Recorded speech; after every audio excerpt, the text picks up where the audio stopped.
Hey guys, Jamie here from the Claude Harmon Performance Academy in Dubai, and today we're going to quickly talk you through a couple of extra drills to help you fix that early release or scooping type motion through impact.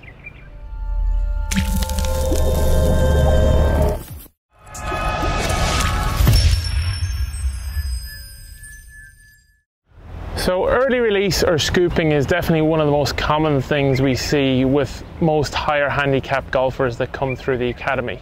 For those of you who may not be sure of what that is, it tends to be where the club will beat the hands to the golf ball. So we'll see a lot of bend through our left wrist and a lot of loft on the golf club. Now, things that tend to give this away are a very, very high ball flight and also a struggle to really compress the ball or take any kind of divot. So you'll see a lot of missed contacts, a lot of thins, and like I said, a lot of high shots. Now, why does this happen? Well, generally speaking, it's really a poor sequence from the top of the backswing.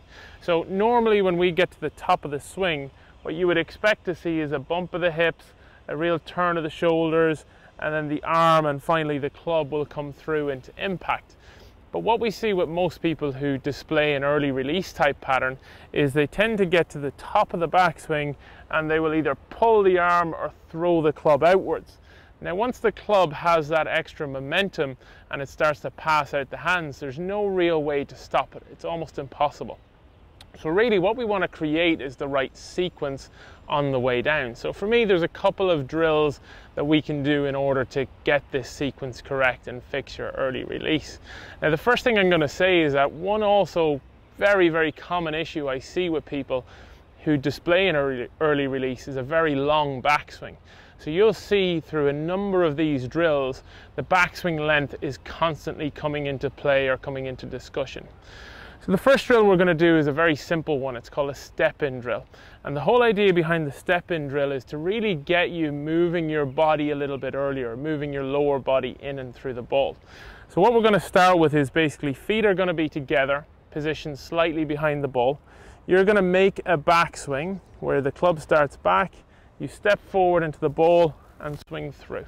The idea being that when we take that step, the club is still going back. So that step is our lower body going forward and through the shot before our upper body and then our arms and the club. So we kind of start to create that sequence in the right order. So let's give that one a try to begin. So here we go, feet close together. I normally like to go stance normal and then step back behind it. That really makes it simple. And then from there we just go backswing and through into impact.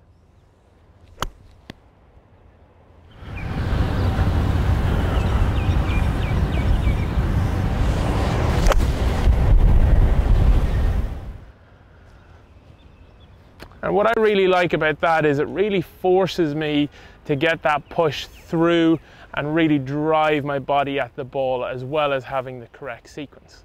So the second drill we're going to do is a little bit more difficult. So this is called a pelvic punch drill. And again, this is a little bit more stationary, but we're forcing our body to really engage everything in the right manner. So what we're going to do is we're going to bring the club back to about parallel to the ground. And from there, we're going to push or punch the ball through. So we're going to really drive our chest and our body at the ball. Now, things that we don't want to see here, we don't want to see too much hinge or too much height to the club. And we also want to make sure that when we start the downswing, we don't want to see too much kickback or momentum. So let's give that one a go. So again, into a normal setup this time. This is a 9-iron. We're going to bring it back to parallel, punch. And again, there I'm really forcing my hips to push off, or sorry, my feet to push off, my hips to drive open, and my chest to lead the way into the golf ball.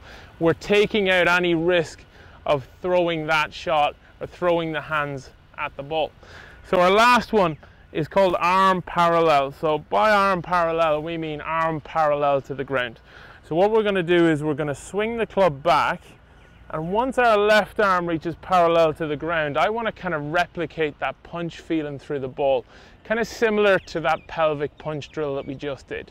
So let's give that one a try.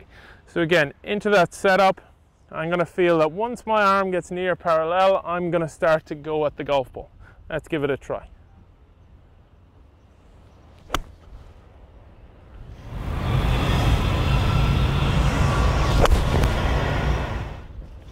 And what you'll notice, especially with that one compared to most people, that swing will feel very short. But what I like about it, it starts to replicate what we'll actually do in the swing. So as soon as I felt that my arm was getting close to parallel, I started to make my move back towards the ball. If you do these 3 drills regularly, you will have no problem fixing that early release pattern and creating a much stronger, more compressed strike.